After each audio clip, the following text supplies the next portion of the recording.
ಕೊಂಬಿನ ಸ್ವಲ್ಪ ಇತ್ತಷ್ಟೇ. ಈಗ ಇನ್ನ ಯಾರು ಬಂದಿಲ್ಲ, ಬಂದರೂ ಕೊಡಲ್ಲ. ಯಾಕೆಂದರೆ ನಾವು ಶೋಕಿ ಇಟ್ಕೊಂಡಿದ್ದೀವಿ.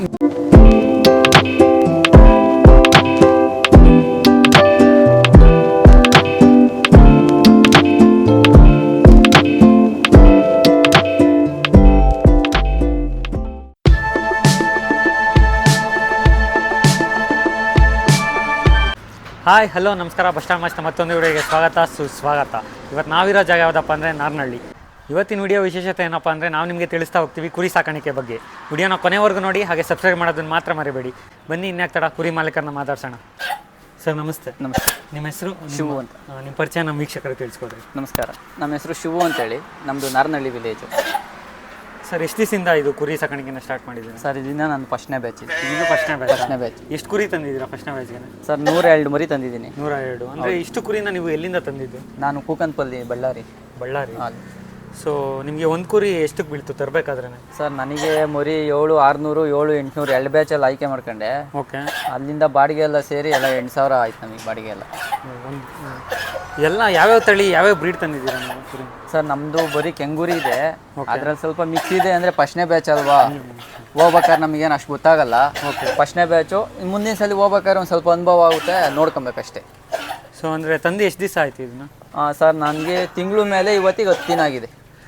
ಅಟ್ ಎ ಟೈಮು 100 ಕುರಿನ ಒಟ್ಟಿಗೆ ತಂದಿ? ಹೌದೌದು. ಸೊ ಇವಕ್ಕೆ ಆಹಾರ ಫಸ್ಟು 80 ಮರಿ ಕೂಕನ್ಪಲ್ಲಿಯಲ್ಲಿ ತಗೊಂಬಂದೆ. ಓಕೆ. ಇನ್ನು ಅಮೌಂಟ್ ಮಿಕ್ಕಿದ್ದಕ್ಕೆ ಗೌರಿಬಿದ್ನೂರಲ್ಲಿ 20 ಮರಿ ಹಾಕೊಂಬಂದೆ. ಒಟ್ಟು 100 ಮರಿ ಇಲ್ಲೇ ಹಾಕೊಂಡೆ. ಈ ಶೆಡ್ಡು ಕೂಡ ತುಂಬ ಚೆನ್ನಾಗಿ ನಿರ್ಮಾಣ ಮಾಡಿದ್ದೀರಾ. ಸೊ ಈ ಶೆಡ್ಡಿಗೆ ನಿಮ್ಮ ಪ್ಲಾನ್ ಮತ್ತು ಇದಕ್ಕೆ ಎಷ್ಟು ಖರ್ಚು ಬಿತ್ತು? ಸರ್ ಶೆಡ್ಡಿಗೆ 14 ಲಕ್ಷ ಆಗಿದೆ. ಓಕೆ. ತುಂಬ ಶೆಡ್ಡು ಪ್ಲೇಸು ದನಿನ ಮನೆ. ಓಕೆ. 2 ಸೇರಿ 14 ಲಕ್ಷ. ಸೊ ನೀವು ನನಗೇನು ಡೌಟ್ ಬಂದಿದ್ದು ಅಂದರೆ ಫಸ್ಟ್ನೇ ಫ್ಲೋರಲ್ಲಿ ಕುರಿಗೆ ಅಂತ ಇಟ್ಟಿದ್ದೀರಾ? ಹೌದು. ಕೆಳಗಡೆ ಇನ್ನೊಂದು ಫ್ಲೋರ್ ನಾಟಿ ಕೋಳಿಗೆ ಅಂತಾನೆ ಆಚೆ ಬಿಡೋಕೆ ಜಾಗ ಇದೆಯಲ್ಲ. ಈ ರೀತಿ ಮಾಡೋದಕ್ಕೆ ಉದ್ದೇಶ ಪ್ಲಾನ್ ಏನು ಅಂದರೆ ಈಗ ಹೆಂಗಿರು ಖಾಲಿ ಜಾಗ ನಮ್ಮದೇ ಸ್ವಂತ ಅಲ್ವಾ. ಕೆಳಗಡೆ ಪಿಚ್ಕೆ ಇದ್ರೂ ಒಬ್ಬ ಮನುಷ್ಯ ಬಂದ್ರೂ ಒಳಗಡೆ ಗೊಬ್ಬರ ಎತ್ಕೊಂಡು ಹೋಗ್ಬೇಕಂದ್ರೂ ತಲೆ ಮೇಲೆ ಎತ್ಕೊಂಡು ಹೋಗಿ ನಾವೇ ಆದ್ರೂ ಗಾಸಿ ಇರಬಾರ್ದು. ತಿರ್ಗಾ ಕೆಳಗಡೆ ಆದಾಗ ಏನಾಗುತ್ತೆ ಅಂದರೆ ಇವಾಗ ನಾವು ಬಗ್ಗಿ ಎದೊಳ್ಬೇಕು, ವಯಸ್ಸಾಗಿರೋ ತಂದೆ ತಾಯಿಯವರೇ, ಅವರಿಂದ ಆಗಲ್ಲ, ಆಳುಗಳ್ಗೆ ಬಿಟ್ಟು ಮಾಡೋಕ್ಕಾಗಲ್ಲ. ಅಂಥ ಟೈಮ್ ಬರೋ ಬದಲು ನಾವೇ ಒಂದೊಂದು ದಿನ ಒಂದೊಂದು ಮಂಕ್ರಿನ ತಾಚ್ಕೆ ಹಾಕೊಂಬೋದಲ್ಲ ಅಂತ ಹೇಳಿ ಹೈಟ್ ಮಾಡಿಸ್ಕೊಂಡು ಅಷ್ಟೇ. ಓಕೆ. ಹೌದು. ಸೊ ಈ ಕುರಿಗಳಿಗೆ ಮೇವು ಆಹಾರ ಯಾವ ರೀತಿ ಅಂದರೆ ಹಸಿ ಮೇವ ಒಣಮೇವ? ಸರ್ ಇಲ್ಲ, ಒಣಮೇವು ಅಷ್ಟೇ. 2 ಟೈಮು. ಬೆಳಗ್ಗೆ ಮೇವು ಕೊಟ್ಟಾದ್ಮೇಲೆ 9 ಗಂಟೆಗೆ ಮೇವು ಕೊಡ್ತೀವಿ, 11 12 ಗಂಟೆಗೆ ಒಣಹುಲ್ಲು. ತಿರ್ಗಾ ಏನೋ ಖಾಲಿ ಆಗಿದ್ರೆ ನೋಡ್ಬಿಟ್ಟು ಹಾಕ್ತೀವಿ. ತಿರ್ಗಾ ಸಾಯಂಕಾಲ 5 ಗಂಟೆಗೆ ಅವ್ಕೆ ತಿಂಡಿ, 9 ಗಂಟೆಗೆ ಒಣಹುಲ್ಲು. ಅಂದರೆ ನಾನು ತುಂಬ ಕಡೆ ಇಂಟರ್ವ್ಯೂ ಮಾಡಿದಾಗ ನನಗೆ ಗೊತ್ತಾಗಿದ್ದೇನೆಂದರೆ, ನೀವು ಒಂದು ಕುರಿ ಶೆಡ್ ನಿರ್ಮಾಣ ಮಾಡಿದ್ರೆ, ಕುರಿ ಸಾಕಾಣಿಕೆ ಪ್ರಾರಂಭ ಮಾಡಿದ್ರೆ ಅಲ್ಲಿ ಒಬ್ಬ ಮನುಷ್ಯ ಇರಲೇಬೇಕು ಅಂತ ಏನಿಲ್ಲ, ದಿನದಲ್ಲಿ ಕೆಲವು ಗಂಟೆಗಳು ಸೀಮಿತ ಇಟ್ಟರೆ ಸಾಕು. ಸೊ ಅದ್ರ ಬಗ್ಗೆ ನಿಮ್ಮ ಅಭಿಪ್ರಾಯ ಏನು? ಸರ್ ಅಂದರೆ ಫಸ್ಟು ಸ್ಟಾರ್ಟಿಂಗ್ ತಂದಾಗ ಒಂದು 10 ಡೇಸಿಂದ 15 ಡೇಸ್ವರೆಗೂ ನಾವು ಇಲ್ಲಿ ನೋಡ್ಕೊಬೇಕು. ಯಾಕೆಂದರೆ ಮರಿ ಅಲ್ಲಿಂದ ಬಂದು ಇಲ್ಲಿಗೆ ಹೊಂದಾಣಿಕೆ ಆಗಬೇಕು. ಆ ವೆದರು ಈ ವೆದರ್ಗೆ ಮತ್ತು ಇಲ್ಲಿನ ನೀರು ಅಲ್ಲಿನ ನೀರಿಗೂ ಭಾರಿ ವ್ಯತ್ಯಾಸ. ಅಲ್ಲಿಂದ ಬಂದು PPR ಇಂಜೆಕ್ಷನ್ ಮಾಡಿಸಿ ಆಮೇಲೆ ET ಮಾಡಿಸೋವರೆಗೂ ಒಂದು ಸ್ವಲ್ಪ ಮರಿ ಯಾವ ಮೇವು ತಿಂತವೆ ತಿನ್ನಲ್ಲ, ತಲೆ ಯಾವ ಬಗ್ಸ್ತವೆ ಅವು ನೋಡಬೇಕು. ಅವಂಥವು ನೋಡಿ ನಾವು ಜ್ವರ ಚೆಕ್ ಮಾಡಬೇಕು. ಏನಾರ ಆ ಥರ ಏನೋ ಇದ್ದರೆ ನಾವೇ ಮಾಡ್ಬೋದು, ಇಲ್ಲ ಡಾಕ್ಟ್ರು ಇನ್ಫಾರ್ಮ್ ಮಾಡಿದ್ರೆ ಅವರೇ ಬಂದು ಮಾಡೋಗ್ತಾರೆ. ಯಾಕೆಂದರೆ ಫಸ್ಟ್ ಅಲ್ವ ನಾವು ಮಾಡ್ತಾ ಇರೋದು. ಅದ್ರ ಮೇಲೆ ನಮಗೆ ಇನ್ನೂ ಒಂದು ಸ್ವಲ್ಪ ಧೈರ್ಯ ಇಲ್ಲ. ನಾವೇನೋ ಇಂಜೆಕ್ಷನ್ ಮಾಡೋಕ್ಕೆ ಹೋಗೋದು, ನಾವೊಂದು ಕಡೆ ಚುಚ್ಚೋದು, ಆ ಮರಿ ಏನೋ ಹೆಚ್ಚು ಕಮ್ಮಿ ಆಗೋದು. ಅದಕ್ಕೋಸ್ಕರ ನಾವೇನು ಮಾಡೋದು, ಎಲ್ಲ ನಮ್ಮ ಡಾಕ್ಟ್ರಿಗೆ ಬರ್ತಾರೆ, ಅವ್ರು ನೋಡ್ತಾರೆ. ಅಂದರೆ ನೀವು ಫಸ್ಟ್ ಟೈಮ್ ಮಾಡ್ತಿದ್ರು ಇದ್ರ ಬಗ್ಗೆ ಇಷ್ಟೊಂದು ಮಾಹಿತಿ ತಿಳ್ಕೊಂಡಿದ್ದೀರಾ? ಯಾವ್ಯಾವ ರೀತಿ? ಇಲ್ಲ ಸರ್, ನಮ್ಮ ಫ್ರೆಂಡ್ ಮಾಡಿದ್ದಾರೆ. ದಿನ ಬೆಳಗ್ಗೆ ಇದ್ರೆ ನಾನು ಮಾಡೋಕ್ಕಿಂತ ಮುಂಚೆ ಅಲ್ಲಿ ಹೋಗೇನಲ್ಲ ಹೆಂಗೆ ಅಂತ ನೋಡ್ಕೊಂಡೆ. ಅಂದರೆ ಫಸ್ಟ್ಲಿಂದ ನಮ್ಮ ಸ್ಟಾರ್ಟಿಂಗ್ ನೋಡಿ, ನಮ್ಮ ನಾಟಿ ಕುರಿಗಳಿದ್ದಾವೆ. ಓಕೆ. ಆ ಕಡೆವೆಲ್ಲ ನಾಟಿ, ಒಂದು ನಾಟಿ ಸುವರ್ಣ ಇದೆ, ಅದರಲ್ಲಿ ಮೇಕೆ ಬೇರೆ ಇದ್ವಲ್ಲ. ಅಂದರೆ ಅವಕ್ಕೋಸ್ಕರ ಅಂದರೆ ಅವು ನಾಟಿ ಮೇಕೆ ಬಿಟ್ಟು ಮೇಯಿಸ್ತಿದ್ದವು, ನಾಟಿ ಮೇಕೆ ನಾಟಿ ಕುರಿ ನಾಚೆಗಡೆ. ಈ ರೋಡು ನಮ್ದು ಆ ಕಡೆ ಈ ಕಡೆ ದಾಟಕ್ಕಾಗಲ್ಲ ಅಂತೇಳಿ ಹೆಂಗಿರು ಮಾಡಲೇಬೇಕು ಅಂತೇಳಿ ಹೆಂಗಿರು ನಮಗೂ 7 ವರ್ಷ ಕೆಲಸ ಮಾಡ್ದೋ, ಏನು ಅಂತ ಅದೇನು ಆಗಲಿಲ್ಲ. ಅದನ್ನ ಬಿಟ್ಟು ಇನ್ನು ಮನೆ ಹತ್ರ ಇನ್ನೇನು ಮಾಡೋದು ಅಂತೇಳಿ ನಮ್ಮದೇ ಸ್ವಂತ ಬಿಸ್ನೆಸ್ ಮಾಡೋಣ ಅಂತೇಳಿ. ಅಂದರೆ ಈಗ ಯಾರಾದರೂ ವಿಡಿಯೋ ನೋಡೋರಾಗಲಿ, ಯೂಟ್ಯೂಬ್ ನೋಡೋರಾಗಲಿ, ಅವ್ರು ಏನು ಮಾಡ್ತಾರೆ ಅಂದರೆ ಈ ರೀತಿ ಒಳ್ಳೆ ಲಾಭ ಆದಾಯ ಗಳಿಸಿರ್ತಾರೆ ಮುಟ್ಟಿ, ಅವ್ರಿಗೇನು ಕುರಿ ಬಗ್ಗೆ ಐಡಿಯಾನೇ ಇರಲ್ಲ. ಸೊ ಡೈರೆಕ್ಟಾಗಿ ಅವ್ರು ಸ್ಟಾರ್ಟ್ ಮಾಡೋಕೆ ಹೋಗ್ಬಿಡ್ತಾರೆ, ಅದ್ರ ಬಗ್ಗೆ ರಿಸರ್ಚ್ ಗೊತ್ತಿರಲ್ಲ, ಏನು ಗೊತ್ತಿರಲ್ಲ. ಅಂಥವ್ರಿಗೆ ಏನು ಹೇಳೋಕ್ಕೆ ಇಷ್ಟಪಡ್ತೀವಿ? ಸರ್ ಅಂದರೆ ಈಗ ಫಸ್ಟು ಸ್ಟಾರ್ಟಿಂಗ್ ಮಾಡ್ಬೇಕಂದ್ರೆ ಈ ಕಡೆ ನಮಗೆ ಅನುಕೂಲ ನೋಡ್ಕೊಂಡು ನಾವು ಮಾಡಬೇಕು. ಈ ಕಡೆ ಕಟಿಂಗ್ ತಗೊಂಡೋರು ಇರ್ತಾರೋ ಇಲ್ವೋ, ಕುರಿ ತರೋಕ್ಕಿಂತ ಮುಂಚೆ ಹೆಂಗಿರ್ತಾರೆ, ಕುರಿ ತಂದಾದ್ಮೇಲೆ ಹೆಂಗಿರ್ತಾರೆ, ನಾವೇ ಮಾಡ್ತೀವಿ ಅಂತ ಸ್ಟಾರ್ಟ್ ಮಾಡಿದ್ರೆ ಕೆಲವೊಂದಷ್ಟು ಜನ ಸ್ಟಾರ್ಟ್ ಮಾಡಿದ್ದಾರೆ. ನಮ್ಮನ್ನು ಕೇಳಿದವರು ನಾವು ಹೇಳಿದ್ದೀವಿ, ಕಷ್ಟ ಇದೆ ಅಂದರೆ ಲಾಭ ಇದೆ. ಕಣ್ಣಿಟ್ಟು ನೋಡ್ಕೊಬೇಕು. 2 ಮರಿ 5 ಮರಿ ಹೋಗೋ ಸಹಜ, ಹೋಗ್ತವೆ ಬರ್ತವೆ, ಅದು ತಲೆ ಕೆಡಿಸ್ಕೊಂಡು ಓದೋ ಅಂತೇಳಿ ನಾವು ಅದ್ರ ಮೇಲೆ ಆಸೆ ಬಿಟ್ಟರೆ ಎಲ್ಲ ಓದೋ ಅಂತಲೇ ಲೆಕ್ಕ. ಅದೇ ಶ್ರದ್ಧೆ ಪ್ರಾಮಾಣಿಕತೆ ಹೌದು. ಈ ನಾವು ಊಟದಲ್ಲಿ ತಿನ್ಬೇಕಾದ್ರೆ ಕಲ್ಸಿಕ್ಕೂರು ಹೆಂಗೆ ಆಯ್ದಾಯ್ತೀವೋ ಹಂಗೆ ಕುತ್ಕೊಂಡಾಗ ಇದಕ್ಕೆಂತಾನೆ ಕಲ್ಲಾರ ಸಿಕ್ಲಿ ಏನೋ ಸಿಕ್ಲಿ ಹಾಕ್ಬಿಡ್ಬೇಕು ಅದಕ್ಕೆ. ಅಂದರೆ ಇದನ್ನ ಯಾವಾಗ ಸೇಲ್ ಮಾಡೋ ಪ್ಲಾನ್ ಇದೆ? ತಂದು ಎಷ್ಟು ದಿವಸ ಆಯಿತು ಸರ್? ನಾನು ತಂದು ಜನವರಿ 30ನೇ ತಾರೀಕು ನಾನು ತಂದಿದ್ದು. ಎಷ್ಟು ತಿಂಗಳಿಗೊಮ್ಮೆ ನೀವು ಅದನ್ನು ಮಾರೋದಕ್ಕೆ ಹೋಗ್ತೀರಾ? ಸರ್ ನಾನು 2 ತಿಂಗಳು ಇಲ್ಲ, ನಾನು ಬಕ್ರೀದಿಗೆ ಹಬ್ಬಕ್ಕೆ ಕೊಡೋಣ ಅಂತೇಳಿ ನಾನು ತೊಗೊಂಬಂದೆ. ಅಂದರೆ ಸೆಡ್ಡಾಗಿ 1 ತಿಂಗಳು ಮುಂಚೆನೇ ರೆಡಿ ಇತ್ತು ಸೆಡ್ಗೆ ಕುರಿ ತರೋಕ್ಕೆ. 1 ತಿಂಗಳು ತಂದರೆ 4 ತಿಂಗಳು ನನಗೆ ಜಾಸ್ತಿ ಆಗೋಗುತ್ತೆ ಅಂತೇಳಿ 1 ತಿಂಗಳು ವೆಯ್ಟ್ ಮಾಡಿ ಜನವರಿ ಎಂಡಲ್ಲಿ ತಗೊಂಬಂದೆ. ಸೊ 3 ತಿಂಗಳಿಗೆ ಒಂದ್ಸಲ ನೀವು ಮಾರೋ ಪ್ಲಾನ್? 2 ತಿಂಗಳಾದರೂ ಆಗ್ಬೋದು, 3 ತಿಂಗಳಾದರೂ ಆಗ್ಬೋದು. ನಾವು ಯಾವ ಬ್ರೀಡು ಅಂದರೆ ಯಾವ ಥರ ಬರ್ತಾರೋ ಜನಗಳು ಅದ್ರ ಮೇಲೆ ನೋಡಿ ಕೊಡೋಣ ಅಂತ ಕೇಳ್ತಿದ್ದಾರಾ ಯಾರಾದರೂ? ಇಲ್ಲ, ಬಂದಿದ್ರು. ನಾವು ಇನ್ನೂ ಕೊಡಲ್ಲ. ಇನ್ನು ಯಾಕೆ ಅಂದರೆ ಇನ್ನೂ 1-2 ಇಂಜೆಕ್ಷನ್ ಮಾಡಿಸ್ಬೇಕು. ಓಕೆ. ಈಗ ET ಎಲ್ಲ ಆಗಿದೆ, ಇದು ಜಂತೌಷಧಿಯಲ್ಲಿದೆ ಎಲ್ಲ ಆಗೋಗಿದೆ. ಇನ್ಯಾವುದು ಡೆವಲಪ್ಮೆಂಟ್ ಇಂಜೆಕ್ಷನ್ ಮಾಡಿಸಿ ಅದು ನೋಡ್ಕೊಂಡು ಕೊಡ. ಅಂದರೆ ಮರಿ ತಂದ ಮೇಲೆ ಎಷ್ಟು ದಿವಸಕ್ಕೊಮ್ಮೆ ಈ ರೀತಿ ಇಂಜೆಕ್ಷನ್ ಮಾಡಿಸ್ತೀರಾ? ಅಂದರೆ ಸರ್ ಕೆಲವರು 27 ದಿನ ಆದ್ಮೇಲೆ ಮಾಡಿಸ್ತಾರೆ. ಓಕೆ. ವಾರ ಮಾಡಿಸ್ತಾರೆ. ಈ ಭಾನುವಾರ PPR ಮಾಡಿಸಿದ್ರೆ ನೆಕ್ಸ್ಟ್ ವಾರ ET ಮಾಡಿಸ್ತಾರೆ. ಓಕೆ. ಆ ಥರ ಆಮೇಲೆ ತಿರ್ಗಿ ಇನ್ನೊಂದು ಇಂಜೆಕ್ಷನ್ ಮಾಡಿಸ್ತಾರೆ. ವಾರ ಮಾಡಿಸ್ಬಾರ್ದು. ಇಲ್ಲ 15 ದಿನನ ಗ್ಯಾಪ್ ಇರಬೇಕು, ಇಲ್ಲ 12 ದಿನ 15 ದಿನ. ವಾರ ಮಾಡಿಸಿದ್ರೆ ಏನಾಗುತ್ತೆ, ಅದು ಇಂಜೆಕ್ಷನ್ ಮೈಗೆ ತಾಣೋ ಅಷ್ಟೊತ್ತಿಗೆ ಇನ್ನೊಂದು ಇಂಜೆಕ್ಷನ್ ಬಿದ್ದರೆ ಅದೇನು ಪವರ್ ಇರೋಲ್ಲ. ಮಾಮ ಅಂದರೆ 15 ದಿನ ಇರ್ಬೇಕು. ನಾವು ಅದಕ್ಕೋಸ್ಕರ ನಾವು ಇನ್ನೂ 15 ದಿನ ಇಂಜೆಕ್ಷನ್ ಮಾಡಿಸ್ಕೊಂಡು ತಿಂಗಳಾಗಿದೆ. ತಿಂಗಳ ಮೇಲೆ 10 ದಿನ. ಇವತ್ತು ಬರ್ಬೇಕಾಗಿತ್ತು ಡಾಕ್ಟ್ರು, ಹಬ್ಬ ಅಲ್ಲ ಬಂದಿಲ್ಲ. ನಾಳೆ ಭಾನುವಾರ ಎಲ್ಲ ಮುಗಿಸ್ಕೊಂಡು ಭಾನುವಾರ ಬನ್ನಿ ಸರ್ ಇಂಜೆಕ್ಷನ್ ಮಾಡೋಣ. ಸ್ವಲ್ಪ ಕೆಮ್ಮಿದೆ. ಹೌದು. ಯಾಕೆಂದರೆ ಆ ವೆದರ್ಗೂ ಈ ವೆದರ್ಗೂ ತಿರ್ಗಾ ನಮ್ಮ ಕಡೆ ಮಳೆ ಆಯಿತು 3 ದಿನದಿಂದ. ಗಾಳಿ ಬೀಸೋದಕ್ಕೂ ಸ್ವಲ್ಪ ಕೆಮ್ಮು ಸ್ಟಾರ್ಟ್ ಆಗಿದೆ. ಅವೆಲ್ಲ ನೋಡ್ಕೊಂಡು ಮೇಲೆ ಮಾಡೋಣ ಅಂತೇಳಿ. ಸೊ ಈ ರೀತಿ ಸಣ್ಣ ಪುಟ್ಟ ಆರೋಗ್ಯ ಸಮಸ್ಯೆ ಬಂದರೆ ನಿಮಗೆ ಏನಾದರೂ ಐಡಿಯಾ ಇದೆ ಈ ರೀತಿ ಟ್ರೀಟ್ ಮಾಡಬೇಕು ಅದೇನಾದರೂ ಐಡಿಯಾ ಇದೆ? ಇಲ್ಲ ಅಂದರೆ ನೀವು ವೆಟರ್ನರಿ ಡಾಕ್ಟರ್ನೇ ಕನ್ಸಲ್ಟ್ ಮಾಡ್ತೀರಾ? ಇಲ್ಲ, ಅಂದರೆ ನಮಗೆ ನಾಟಿ ಕುರಿ ಸಾಕಿದಾಗ ಅದ್ರ ಬಗ್ಗೆ ಅನುಭವ ಇದೆ. ಅವಕ್ಕೆ ಏನು ಮಾಡ್ತಿದ್ರು, ಆಚೆ ಬಿಟ್ಟು ಮೇಯ್ಸ್ ಬಂದು ಹೊಟ್ಟೆ ಉಬ್ರ ಬಂದರು ಕೆಮ್ಮಿದ್ರೆ ಮನೇಲಿ ಗೊಡ್ಗಾರ ಮಾಡೋರು. ಅಂದರೆ ಈ ಬೆಳ್ಳುಳ್ಳಿ, ಈರುಳ್ಳಿ, ಮೆಣಸಿನ್ಕಾಯಿ ಎಲ್ಲ ಹಾಕ್ಬಿಟ್ಟು ಮಿಕ್ಸಿಯಲ್ಲಿ ರುಬ್ಬಿ ಗೊಟ್ಟ ತಗೊಂಡು ಎತ್ತವ್ರು ನಮ್ಮ ಅಪ್ಪವರು, ನಮ್ಮ ತಾತವ್ರು. ನಾವು ಆ ಥರ ಇವಕ್ಕೇನೋ ಮಾಡಿದ್ರೆ ಹೊಟ್ಟೆ ಉಬ್ರ ಬರೋಲ್ಲ, ಹೊಟ್ಟೆ ಊರಿಗೆ ಸತ್ತೋಗ್ಬಿಡ್ತವೆ. ಹೌದು. ಇವು ನಮ್ಮಂಗೆ ಮನುಷ್ಯರು ಥರ ಅಲ್ಲ ಸರ್. ಇವು ಆ ಕುರಿ ಥರ ಅಲ್ಲ.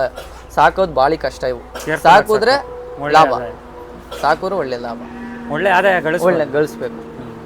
ಅಂದರೆ ಎಷ್ಟೋ ಜನ ಈಗ ಇರ್ತಾರೆ, ಯಾವುದೋ ಸಿಟಿಲಿ ಕೆಲಸ ಮಾಡ್ಕೊಂಡು ಮ್ಯಾನೇಜರ್ ಕೆಳಗಡೆ ತೊಂದರೆ ಕೆಲಸ ಮಾಡ್ಕೊಂಡು ಬರೀ 15-20 ಸಾವಿರ ರೂಪಾಯಿಗೋಸ್ಕರ ದುಡಿತಾ ಇರ್ತಾರೆ.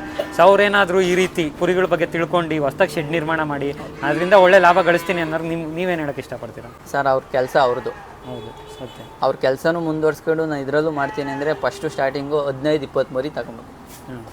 ನಾನು ಒಂದೇ ಸಲ 100 ಮರಿ ಇವತ್ತು ನಾನು ತೊಗೊಂಬಂದಲ್ಲ, ಯಾಕೆಂದರೆ ಅದ್ರ ಬಗ್ಗೆ ಅನುಭವ ಇದೆ ಅಂತೇಳಿ ನಾನು ತೊಗೊಂಬಂದೆ. ಇದು ತಂದಾದ್ಮೇಲೆ ನನಗೆ ಅನುಭವ ಏನು ಅಂತ ಗೊತ್ತಾಗಿದ್ದು. ಅಂದರೆ ಆ ಮರಿಗೂ ನಮ್ಮವಕ್ಕೂ ಈ ಕಡೆ ಮೇವಕ್ಕೂ ಆ ಕಡೆ ಕುರಿ ತಂದು ಮೇಯಿಸೋದಕ್ಕೂ ಭಾರಿ ಡಿಫ್ರೆನ್ಸು. ಅವಕ್ಕೂ ಇವಕ್ಕೂ ಹೊಂದ್ಕೊಳ್ಳೋದು ಭಾರಿ ಕಷ್ಟ. ಅವರೆಲ್ಲೋ ಕೆಲಸ ಮಾಡ್ತಾರೆ ಅಂತೇಳಿ ನಾನು ಮಾಡ್ತೀನಿ, ಆ ಕೆಲಸನೂ ಇಲ್ಲ ಇತ್ತಿಲ್ಲೂ ಇದ್ದಂಗಾದರೆ 10 ಮರಿ ಇಲ್ಲ 20 ಮರಿ ಸಾಕ್ಬೇಕು ಸರ್ ಫಸ್ಟ್ ಟೈಮು.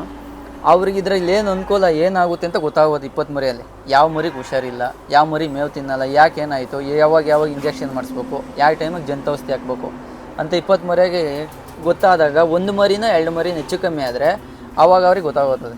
ನಾನು ಒಂದೇ ಸಲ 100 ಮರಿ ಹಾಕೂರಿ ಹಿಂಗೆ ಇದ್ರಾಗ ಎಷ್ಟು ಹೋಗುತ್ತೋ ಅದರಲ್ಲಿ ಎಷ್ಟು ಬರುತ್ತೋ ಅಂತ ಹಿಂಗೆ ಮಾಡ್ಕೊಂಡು ಮೊದಲು ಮರಿ ಹಾಕ್ಬೇಕು. ಮತ್ತು ನಿಮ್ಮ ಹತ್ರ ಮಾತಾಡ್ತಾ ಆಗಲೇ ಹೇಳಿದ್ರಿ ಮೇವು ತಿನ್ಬೇಕಾದ್ರೆ ತಲೆ ಬಗ್ಸುತ್ತೆ ಆ ಥರ ಎಲ್ಲ, ಅದು ಏನು ಅಂತ ಸ್ವಲ್ಪ ನಮ್ಮ ವೀಕ್ಷಕರಿಗೆ ಹೇಳಿ. ಸರ್ ಅದು ಏನು ಅಂದರೆ ಹೊಟ್ಟೆಯಲ್ಲಿ ಅದಕ್ಕೆ ಇವಾಗ ಬೆಳಗ್ಗೆ ತಿಂಡಿ ಕೊಟ್ಟಿರ್ತೀವಿ, ತಿಂಡಿ ಚೆನ್ನಾಗಿ ತಿಂದ್ಬಿಟ್ಟಿರ್ತದೆ, ಇಲ್ಲ ಹೊಟ್ಟೆ ಉಬ್ರ ಇರ್ಬೋದು, ಇಲ್ಲ ಒಳಗಡೆ ಜ್ವರ ಇರ್ಬೋದು. ಆ ಜ್ವರ ಅದಕ್ಕೆ ಮೇವು ತಿನ್ನೋಕ್ಕಾಗಲ್ಲ. ಈಗ ನಾವು ಎಷ್ಟೇ ಬಲವಂತ ಮಾಡಿ ತಿನ್ಸಿದ್ರು ಅದು ತಿಂದು ತುರ್ಕಿದ್ರೂ ಬಾಯಾಗೆ ಮಡಿಕಾಣುತ್ತೆ, ತಿರ್ಗಾ ಜೀರ್ಣ ಆಗಲ್ಲ, ಅಗಿಬೇಕದು ಬಾಯಲ್ಲಿ. ಹೊಟ್ಟೆ ಒಳಗಿಂದ ತೆಗೆದು ಬಾಯಲ್ಲಿ ಮೆಲ್ಕ್ ಹಾಕಿದ್ರೆ ಮರಿ ನಮಗೆ ಆ್ಯಕ್ಟಿವ್ ಆಗಿದೆ ಅಂತ. ಮೆಲ್ಕ್ ಹಾಕಿಲ್ಲ ಅಂದರೆ ಮರಿ ಏನೋ ಪ್ರಾಬ್ಲಮ್ ಇದೆ. ನಾವು ಬಂದಾಗೆಲ್ಲ ನೋಡೋದು ಅದೇನೆ, ಮರಿ ಮೆಲ್ಕ್ ಹಾಕ್ತಾವ. ಅವು ಸಪ್ಪಗಿದ್ರೂ ಪರವಾಗಿಲ್ಲ, ನಾವು ಇಂಜೆಕ್ಷನ್ ಮಾಡಿಸ್ತೀವೋ ಇಲ್ವೋ, ಮಾಡಿಸ್ದಾದ್ಮೇಲೂ ಮರಿ ಮೇವು ತಿನ್ನಲ್ಲ ಅಂದರೂ ಮೆಲ್ಕ್ ಹಾಕಬೇಕು, ಹೊಟ್ಟೆಗಿರೋ ತೆಗಿಬೇಕು, ಬಾಯಲ್ಲಿ ಮೆಲ್ಕ್ ಹಾಕ್ಬೇಕು. ಮೆಲ್ಕ್ ಹಾಕಿದ್ರೆ ಮರಿ ಆ್ಯಕ್ಟಿವ್ ಆಗಿದೆ ಅಂತ. ಆಮೇಲೆ ನಿಧಾನ ಇಷ್ಟಿಷ್ಟೇ ಆಗಲಿ ತಿನ್ನಲಿ. ನಾವು ಇವಾಗ ಯಾಂಥವ್ರಾದ್ರೂ ಹುಷಾರು ತಪ್ಪದೆ ಮನುಷ್ಯರೇ ಇಷ್ಟು ತಿಂತಾರೆ, ಆಮೇಲೆ ಓದ್ತಾ ತಿನ್ಕೊಂಡು ಹೋಗೋದು. ಗಂಜಿ ಕುಡಿಸೋರು ಕೆಲವ್ರು ಎಷ್ಟೋ ಜನ ಅವ್ರೆ. ಹೆಂಗಿರು ನನಗೂ ಜಾಬ್ ಇಲ್ಲ, 7 ವರ್ಷ ಆಯಿತು. ಆ ಜಾಬು ಏನು ಅಂತ ವರ್ಕೌಟ್ ಆಗಲಿಲ್ಲ. ಮದುವೆ ಆಯಿತು. ಮದುವೆ ಆದಮೇಲೆ 1 ಇಯರ್ ಹೋದೆ, ಅಡ್ಜಸ್ಟ್ ಆಗಲಿಲ್ಲ. ಹಿಂಗೆ ನಮ್ಮ ಮಾವರು ನೈಟ್ ಶಿಫ್ಟು ಎಲ್ಲ ಯಾಕಪ್ಪ ಮಾಡ್ತೀಯ, ಬೇಡ ಏನೋ ನಿಮ್ಮ ಅಂತ ಮಾಡ್ಕೊಂಡಿರು ಅಂದರು. ನಾನು ಅಪ್ಪವ್ರು ಕೂತ್ಕೊಂಡು ಮಾತಾಡಿ ಇನ್ನು ಹೆಂಗಿದ್ರು ಮಾಡಲೇಬೇಕು ಇದರಲ್ಲಿ ಅಂತೇಳಿ ಮಾಡಬೇಕು. ಅಂದರೆ ಈ ರೀತಿ ಶೆಡ್ನ ಡಿವೈಡ್ ಮಾಡಿದ್ದೀರಲ್ಲ, ಅಂದರೆ ಒಂದೊಂದು ಇದರಲ್ಲಿ ಎಷ್ಟೆಷ್ಟು ಮರಿಗಳನ್ನ ಬಿಡ್ತೀರಾ ಸರ್? ಇದರಲ್ಲಿ 50 ಮರಿ ಬಿಡ್ಬೋದು. ಓಕೆ. ಅದರಲ್ಲಿ ಅಂದರೆ ಚಿಕ್ಕ ಇದೊಂದು ಸ್ವಲ್ಪ 4 ಅಡಿ ದೊಡ್ಡ ಇದೆ. ಓಕೆ. ಅಂದರೆ 40 ಇಲ್ಲ 40-30 ಬಿಡ್ಬೋದು. ಇದರಲ್ಲಿ 10-15 ಇದರಲ್ಲಿ 10, ಇದರಲ್ಲಿ 15 ಬಿಡ್ಬೋದು. ಸ್ಟೆಪ್ ಬೈ ಸ್ಟೆಪ್ ಮಾಡಿಸ್ಕೊಂಡಿದ್ದೀವಿ. ಯಾಕೆಂದರೆ ನಮಗೆ ಮೆಡಿಷನ್ ಹಾಕ್ಬೇಕಾದ್ರೆ ಈ ಮರಿನ ನಾನು ಹಾಕ್ಬಿಟ್ಟು ಆಚೆ ಹೊಡಿತೀನಿ. ಓಕೆ, ಈ ಮರಿ ಇಲ್ಲಿಗೆ ಆ ಮರಿ ಇಲ್ಲಿಗೆ ಹಾಕಂತೀನಿ. ತಿರ್ಗಿ ಹಾಕಿದಾದ್ಮೇಲೆ ಒಂದೊಂದು ಸ್ಟೆಪ್ಪು ಅವಕ್ಕೆ ಹಾಕ್ಬಿಟ್ಟು ಇವನ್ನ ಒಳಕ್ಕೆ ಹಾಕಿದ್ರೆ ಇದ್ರಾಗಿರೋದೆಲ್ಲ ಒಂದಕ್ಕೆ ಹೊಡಿತೀನಿ. ಓಕೆ, ಒಂದೊಂದೇ ಇದಕ್ಕೆ ಹಾಕಂತೀನಿ. ತಿರ್ಗಿ ಏನಾಗುತ್ತೆ ಅಂದರೆ ಒಂದು ಮರಿಗೆ ಜಂತೋಸ್ತಿ ಒಂದೇ ಮೇಲೆ ಹಾಕಬೇಕು. ಫಸ್ಟು ಸ್ಟಾರ್ಟಿಂಗ್ ಬಂದಾಗ ಜೈಕೊಂಡು ತಿರ್ಗಿ ಏನಾದ್ರು ಡಬಲ್ ಬಿಟ್ಟರೆ ಕಣ್ಣು ಹೊಟ್ಟೆ ಒಳಗೆ ಇರೋ ಜಾಸ್ತಿ ಎಫೆಕ್ಟ್ ಆಗುತ್ತೆ. ಬರೀ ಒಂದೇ ಹಾಕ್ಬೇಕು. ಡಾಕ್ಟ್ರು ವೆಟರ್ನರಿ ಡಾಕ್ಟ್ರು ಹೇಳೋದೇ ಒಂದೇ ಮೇಲೆ. ಫಸ್ಟು ಮರಿ ಮೇಲೆ ನೋಡಿ ಹಾಕು ಅಂತಾರೆ. ನಮಗೆ ಭಯ ಅಲ್ವಾ, ಯಾಕೆ ಒಂದೇ ಸಲ ಹಾಕೋದು? 15 ದಿನಕ್ಕೆ ಇಲ್ಲ ತಿಂಗ್ಳಿಗೆ ಒಂದು ಸಲ ಹಾಕೋಣ ಬಿಡ್ರಿ. ಅದಕ್ಕೆ ಏನು ಮಾಡೋದು, ಸ್ಟೆಪ್ ಬೈ ಸ್ಟೆಪ್ಪು ಇರಲಿ ಅಂತೇಳಿ ಮಾಡಿಸ್ಕೊಂಡು. ಅಂದರೆ ಡಿಫ್ರೆನ್ಸ್ ಏನು ನೀವು ನಾಟಿ ಸುವರ್ಣ ನಾಟಿಗೂ ಮತ್ತು ನೀವು ಮಾರೋದಕ್ಕೆ ತಂದಿರೋದಕ್ಕೆ? ಸರ್ ಇದು 3 ತಿಂಗಳಿಗೆ ಇಲ್ಲ 2 ತಿಂಗ್ಳಿಗೆ ಬ್ಯಾಚ್ ಎತ್ಬೋದು ನಾವು. ಓಕೆ, ಹೌದ್ರಾ? ಬ್ಯಾಚ್ ಎತ್ಬೋದು. ಅದು ನಾವು ತಳಿ ಮಾಡ್ತಾ ಇರೋದು. ನಾವು ಅವತ್ತಿನೂ ಇದ್ದೋ ಕೊಂಡಿದ್ದೋ ಅದರಲ್ಲಿ ನಮ್ಮ ಮನೆಗೆ ಹುಟ್ಟಿದ್ದವು ಇದ್ದೋ, ಅದಕ್ಕೋಸ್ಕರ ಅವು ಹೆಣ್ಣುವು. ಅದರಲ್ಲಿ 2 ಒಂದೇ ಒಂದು ವಾತ ಇದೆ, ಒಂದೇ ವಾತ ಮಡಗಿರೋದು. ಅದರಲ್ಲಿ ಏನಿದೆ ಅಂದರೆ ನೋಡ್ಕೊಳ್ಳೋದಕ್ಕೋಸ್ಕರ ಇರಲಿ, ಅವತ್ತಿಂದ ನಾವು ಇದ್ದೀವಿ ಕಳಿಬಾರ್ದು ಅನ್ನೋದಕ್ಕೋಸ್ಕರ ನಾವು ಅದನ್ನ ಮಡಿಕೊಂಡಿದ್ದೀವಿ ಸರ್. ಅದು ಇವು ನಾಟಿ ಇವು? ಇದು ನಾಟಿ. ಇದು ಒಂದು ನಾರಿ ಸುವರ್ಣ. ಈ ಮರಿ ಇದು ನಾರಿ ಸುವರ್ಣ. ನಾ ಮೊನ್ನೆ ಬಂಡೆ ಕಟ್ ಮಾಡ್ದೋ ನೋಡ್ರಿ, ತುಂಬ ಹೋಗಿದೆ ಮರಿ. ಇದೊಂದು ಮರಿ ಹಾಕಿ 2 ಮರಿ ಹಾಕಿದ್ವಿ. ಇದೊಂದು ಮರಿ 2 ಮರಿ ಹಾಕಿತ್ತು. ಒಂದು ಹಾಲು ಕುಡಿಸ್ತದೆ, ಒಂದು ಹಾಲು ಕುಡಿಸ್ತಿರ್ಲಿಲ್ಲ. ಅದು ಗಂಡುದು ಮರಿ ಸತ್ತೋಗ್ಬಿಡ್ತು. ಅದು ಏನೋ ಹಾಲು ಕುಡಿಸ್ತಿಲ್ಲ ಒಂದು ಮರಿ. ಇವು ಮೇಕೆ ಇರಲಿ ಅಂತೇಳಿ ನಾವೇ. ಎಷ್ಟಿದಾವೆ ಸರ್? ಮೇಕೆ ಒಂದು 10 ಇದ್ದಾವೆ. ಅದರಲ್ಲಿ ಒಂದು ಹಬ್ಬಕ್ಕೆ ನಾಳೆ ಕುಯ್ದಾಕ್ಬೇಕು ನೈಟು. ಇರಲಿ ಅಂತೇಳಿ ನಾವೇ ಬಿಟ್ಕೊಂಡಿದ್ದೀವಿ. ಇವು ಬೇಕು ಅಂತ ತಗೊಂಡು ಇಲ್ಲೇ ಪಕ್ಕದ ಮನೆಯಲ್ಲಿ ಇವು ಬೇಕೇ ಬೇಕು ಅಂತೇಳಿ ಇವು ಬ್ಲ್ಯಾಕ್ ಏನಿದಾವೋ ಇಷ್ಟೂ ತಗೊಂಡಾದ್ಮೇಲೆ ಈ ತಾಯಿ 2 ಮರಿ ಕೊಡ್ತು ನನಗೆ. ಅದು ತಗೊಂಬಂದಿದೆ ಕೆಂದುದು. 4 ಮರಿ 5 ಮರಿ ಹಾಕಿದೆ ನಾನು ತಂದಾಗ. ಬಳ್ಳಾರಿಯಲ್ಲಿ ತಂದಿದ್ದ? ಇಲ್ಲ, ಇಲ್ಲೇ ಊರಲ್ಲೇ ತಂದಿದ್ದು. ಊರಲ್ಲೇ, ಎಲ್ಲೂ ತಂದಿಲ್ಲ. ಎಲ್ಲ ಹಳ್ಳಿಯಲ್ಲಿ ನಮ್ಮೂರಲ್ಲೇ ತಂದಿದ್ದು, ನಾರ್ನಹಳ್ಳಿಯಲ್ಲೇ ತಂದಿದ್ದು. ಮೇಕೆಗಳಿಗೆ ಸೊಪ್ಪು ಗಿಪ್ಪು ಏನಿಲ್ಲ ಸರ್. ಫಸ್ಟ್ ಇತ್ತು ಆಚೆ ಹೋದಾಗ. ಈಗ ಏನಿಲ್ಲ, ಸೆಡ್ ಆದಮೇಲೆ ಅವು 1 ಗಂಟೆ, ಈಗ 1 ಗಂಟೆ ತಿಂಗಳು 15 ದಿನ, 1.5 ತಿಂಗಳು 2 ತಿಂಗಳು ಬೇಕು ಮೇಕೆ ನಮ್ಮವು ಬಿಟ್ಟು ಮೇಸೋ ಸೊಪ್ಪು ತಂದು ಹಾಕವು ಸೆಡ್ 1 ಗಣಕ್ಕೆ. ಅದರಲ್ಲಿ ಅದಕ್ಕೋಸ್ಕರ ಇವಕ್ಕೆ ಅಂತಲೇ ಸಪ್ರೇಟ್ ಮಾಡಿ ಬಿಟ್ಟಿದ್ದೀವಿ. ಸೊಪ್ಪು ಏನೂ ಇಲ್ಲ ಸರ್, ಮಾಮೂಲಿ ಹುಲ್ಲು, ಜೋಳ ಕಡ್ಡಿ ದಿಂಡು. ಜೋಳ ಕಡ್ಡಿ ಇದೆ ಹೊಡೆದಿದ್ದು ನೋಡ್ರಿ, ಹೊಡೆದಾಕಿದ್ದೀವಿ. ಎಷ್ಟು ಬೇಕೋ ತಿಂತೇವೆ, ಒಣ ಹುಲ್ಲು ಹಾಕ್ತೀವಿ. ಅದಕ್ಕೂ 2 ಟೈಮ್ ತಿಂಡಿನೇ, ಚಕ್ಕೆ ಬೂಸ, ಫೀಲ್ಡು, ಜೋಳ. ಅದಕ್ಕೂ ಅದಕ್ಕೆ. ಅಂದರೆ ನಿಮ್ಮ ದಿನಚರಿ ಹೇಗಿರುತ್ತೆ? ಬೆಳಗ್ಗೆ ಕುರಿ ಜೊತೆ ಎಷ್ಟು ಟೈಮ್ ಸ್ಪೆಂಡ್ ಮಾಡ್ತೀರಾ? ಸರ್ ನಾನು ಬೆಳಗ್ಗೆ ಕರೆಕ್ಟಲ್ಲಿ 6 ಗಂಟೆಗೆ ಎದ್ದೊಳ್ತೀನಿ. ಓಕೆ. ಏನಾನ ಇಂಜೆಕ್ಷನ್ನು ಏನಾನ ಮಾಡೋ ಟಾನಿಕ್ ಏನು ಹಾಕಂಗಿದ್ರೆ 6 ಗಂಟೆಗೆ ಎದ್ದೊಳ್ಬೇಕು. 6 ಗಂಟೆಗೆ ಎದ್ದು ಇದನ್ನೆಲ್ಲ ಮುಗಿಸಿ ನಾನು ಮನೆಗೆ ಹೋಗೋಕ್ಕೆ 10:30 11 ಗಂಟೆ ಆಗುತ್ತೆ ಬೆಳಗ್ಗೆ ಟೈಮ್. ತಿರ್ಗಾ ಬಂದು ಮಧ್ಯಾಹ್ನ ತಿಂಡಿ 9 ಗಂಟೆ 8:30 9 ಗಂಟೆ ಒಳಗೆ ತಿಂಡಿ ಹಾಕ್ತೀನಿ. 11 ಗಂಟೆ 12 ಗಂಟೆಗೆ ಬಂದು ರಾಗಿ ಹುಲ್ಲು ಕೊಟ್ಟರೆ ಇನ್ನು ತಿರ್ಗಾ ಈ ಕಡೆ ಬರಲ್ಲ. ಯಾಕೆಂದರೆ ನೀರು ತುಂಬ ಬಿಟ್ಟು ಹೋಗ್ತೀನಿ. ಯಾಕಂದರೆ ನನಗೆ ಧೈರ್ಯ ಐತೆ, ನನಗೇನು ಆಗಲ್ಲ ಮರಿಯಿಂದ ಅಂತ. ತಿರ್ಗಾ ಸಂಜೆ ಈ ಟೈಮಿಗೆ ಬರ್ತೀನಿ 4:30 5 ಗಂಟೆಗೆ ಬಂದು ಹುಲ್ಲೆಲ್ಲ ತಿಂದಿರ್ತಾವೆ. ಇಲ್ಲಾಂದರೆ ಎಲ್ಲ ತಳ್ಳಿಬಿಟ್ಟು ತಿಂಡಿ ಕೊಡೋಕ್ಕೆ ಸ್ಟಾರ್ಟ್ ಮಾಡ್ತೀನಿ. ತಿಂಡಿ ಕೊಟ್ಟಾದ್ಮೇಲೆ 9 ಗಂಟೆಗೆ ಬರ್ತೀನಿ. 9 ಗಂಟೆಗೆ ಬಂದು ಹುಲ್ಲು ಹಾಕೊಂಡೋದ್ರೆ 11 ಗಂಟೆ ನಮ್ಮ ಡ್ಯಾಡಿ ಬರ್ತಾರೆ. ವೀಕ್ಷಕರೇ, ಇವರು ನಾಟಿ ಕುರಿ ಜೊತೆ ಮತ್ತು ಕೆಂಗೂರಿ ಜೊತೆ ಬಂಡೂರು ಕುರಿ ಕೂಡ ಸಾಕಿದ್ದಾರೆ.